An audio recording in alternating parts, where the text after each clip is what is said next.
Didier Lesky, bonjour. Vous êtes le Bonjour. directeur général de l'Office français de l'immigration et de l'intégration. Je vous ai souvent reçu. Vous êtes non seulement le meilleur connaisseur aujourd'hui du fonctionnement des titres de séjour, de la manière dont on accueille ceux qui demandent à arriver ou à séjourner en France. Et je voudrais revenir avec vous sur le profil de ce chauffard, l'homme qui a tué ce gendarme, l'homme d'un refus d'obtempérer dans les Alpes-Maritimes. Pour comprendre comment ça marche et comment c'est possible, on va d'abord commencer par la question de son titre de séjour, mais aussi la question de son permis de conduire.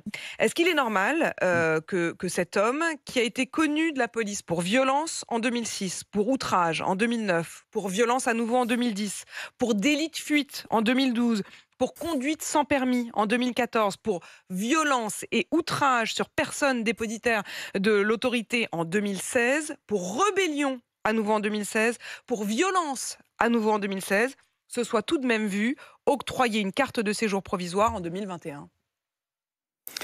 Écoutez, bien évidemment, non, au sens où toute personne qui respecte pas je dirais, le pacte civique d'hospitalité qui fait qu'à un moment donné, on a accepté de l'accueillir, de lui donner un titre de séjour, eh bien, puisse faire tout cela. Je ne connais pas le détail de ce dossier que vous me donnez là, mais c'est effectivement éloquent et ça a été la volonté du ministre de l'Intérieur depuis qu'il est arrivé de dire qu'il fallait remettre en cause un certain nombre d'automaticité qui faisait que même quand les personnes pouvaient générer des troubles et des troubles graves à l'ordre public, on arrivait quand même à leur délivrer leur titre de séjour par une sorte d'automaticité juridique.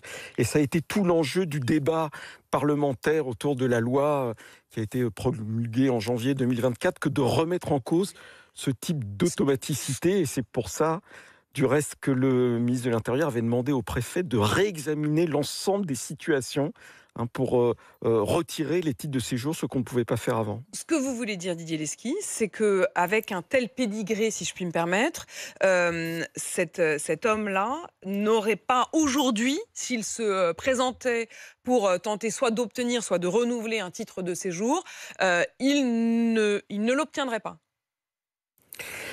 Oui, je pense qu'aujourd'hui, il ne l'obtiendrait pas. Il faudrait regarder plus en détail sa situation personnelle, parce qu'à chaque fois, ce qui est demandé, c'est d'évaluer au cas par cas. Et Est-ce que ça veut dire que, la... par exemple, ce pédigré-là, s'il est un homme seul, bon, bah, il n'a pas son titre de séjour. S'il est marié ou s'il a un enfant français, dans ces cas-là, malgré ce casier judiciaire, malgré ces nombreuses récidives et ces violences, notamment contre agents, il l'aurait quand même obtenu? Il l'obtiendrait quand même?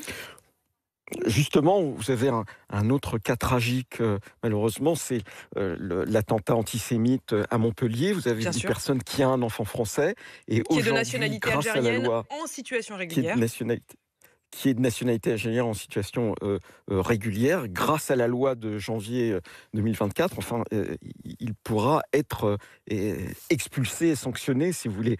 Et c'est ça l'apport, si vous voulez. C'était de casser toute une série de mécanismes juridiques où on ne regardait plus véritablement ce que faisaient les personnes, et au sens où elles ne respectaient pas notre hospitalité, et elles avaient quand même droit à un titre de séjour. Et donc c'est tout l'enjeu des débats qu'on a eus et que sans doute on va continuer à avoir. Ça veut dire que c'est un véritable changement de philosophie. Ça veut dire que pendant longtemps, on a considéré qu'il n'y avait pas de preuves à apporter, qu'on était, j'allais presque dire communément, quelqu'un de bien. Enfin, Non, euh, on considérait qu'il y avait une sorte de droit acquis perpétuel au séjour, indépendamment de ce que vous faisiez, en fonction du fait que vous étiez là depuis longtemps, que vous aviez été lien, que vous étiez arrivé par exemple mineur en France. Et donc l'idée qu'a introduite la loi, et avec l'impulsion qui a été donnée à l'époque par le gouvernement et par le ministre de l'Intérieur, c'était de dire, eh bien, dès lors que la personne ne respecte pas le pacte d'hospitalité, indépendamment du fait qu'elle est là depuis longtemps et qu'elle a épousé ou pas un Français ou une Française, ou elle a un enfant français ou pas, eh bien, il faut quand même le sanctionner. Et il faut le faire parce que c'est un problème, je dirais, de cohésion de la société. Vous comprenez bien, et j'ai entendu tout à l'heure votre reportage, que les familles endeuillées ne peuvent pas comprendre une situation pareille. Et du reste, vous seriez à leur place et je serais à leur place. évidemment. je serais particulièrement effondré, si vous voulez. Didier Lesky, vous nous dites que cette loi immigration, vous nous dites que cette loi immigration, elle a effectivement, qui a donc été votée en janvier dernier, elle a changé ses règles. Est-ce qu'elle est entrée véritablement en application? Je veux dire, j'ai quand même l'impression qu'à chaque fois, il y a des votes, des lois, mais que pour autant, parfois, les décrets ne sortent pas. Est-ce qu'au moment où on se parle, Didier Lesky, ce que vous êtes en train de nous dire qui résulte de cette nouvelle loi est évidemment, effectivement, dans les faits, rentré en application?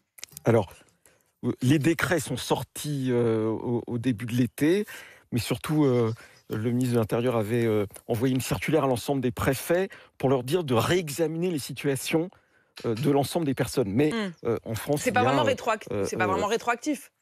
Si, c'est rétroactif, mais ça suppose de rouvrir tous les regarder dossiers, des situations. Et oui, et heureusement, la majorité des personnes l'immense majorité des personnes qui ont un titre de séjour en France ne relèvent pas d'un trouble à l'ordre public, mais ça veut dire quand même qu'il faut revisiter toute une série de situations. Après, dans le cas concret, mais une question tragique précise aussi, question précise justement, il y a le titre de séjour, il y a le permis de conduire aussi.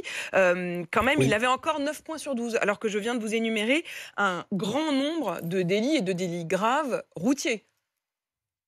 Alors, sur ce permis de conduire, si j'ai bien compris les informations que vous m'avez communiquées, il l'avait eu en fait en France et il a fait un certain nombre d'infractions et il a perdu des points. Mais après, dans le détail, il faudrait voir. Ça ne lève pas le permis. Il faudrait voir très concrètement, dans le détail, quels points lui ont été retirés et pourquoi. Voilà. Mais c'était un permis, si j'ai bien compris, qui a été passé en France. Qui n'est pas un permis qui était, capverdien qui aurait juste été traduit ou transcrit voilà. en français. Merci beaucoup Didier Lesky pour ce point très précis. Là, vous avez raison. C'est que l'enjeu, c'est un changement de philosophie majeur. Voilà. Et il y avait une sorte d'automaticité et on ne regardait plus les situations indépendamment du fait que les personnes n'aient pas respecté l'hospitalité qui fait qu'elles ont un titre de séjour en France. Et donc, c'est ça qu'il faut changer. Ça a été un débat extrêmement dur, rappelez-vous, et c'est toujours un débat qui continue parce que vous avez un certain nombre de personnalités ou d'associations qui considèrent que ce n'est pas logique, dès lors que les personnes sont là depuis longtemps, que de regarder de nouveau leur situation. Et je crois qu'elles ont tort parce que c'est une question de cohésion de la nation et de pacte civique, comme vous le dites. Et de cohésion, bien sûr, de pacte civique, d'hospitalité. Merci Didier Lesky, vous qui êtes directeur général de l'Office français de l'immigration et de l'intégration.